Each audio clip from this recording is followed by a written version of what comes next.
Separated by the simplicity of his pretty garments, the foreigner sits self-involved in the room as the others gather.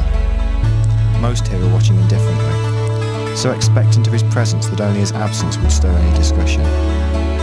As it stands, his difference and simplicity make him attractive to those who would have their lives more like his, and all are happy for the distraction he brings them from each other. Throughout the gathered crowd, his garments find thin imitators. To these absent-minded adherents, his origins are blurred, and that he once promised an ordered reflection of them, or would provoke such in themselves, has been lost to the myth of his person and to those spawned by it. What remains is his form turned to whorish appeasement, unacknowledged but they're all the same, while his clothes have become their colours and their ruthless play.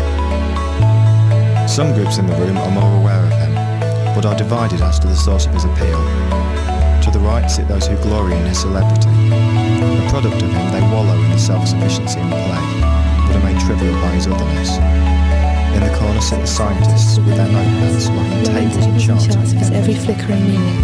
And spread thinly throughout the crowd are those who would create more like him, watching him carefully, but so afraid of misbalancing his shape against his meaning, they can't begin to understand him. Everyone in the crowd has failed to notice what is most important. They forget themselves and why the foreigner was invited here in the first place. He offers a chance to know themselves better, yet all here are languishing purely in the seductiveness of his difference. He was never meant as and can never be one of the crowd, yet they regard him as such, in spite of the fact that each of those gathered here has more possibility now than the foreigner ever had before his promise became this jaded lie. While his thoughts write themselves in lines across his face, theirs are hidden and complex, and while his pretty garments become him, theirs cannot. They will be always ill-fitting and serve more to hide than to attract.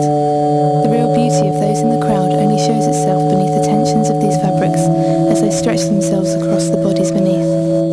It comes when the faces and movements give contrary signals, when memories of their companions form ambiguous complexes, when they intertwine with those of themselves.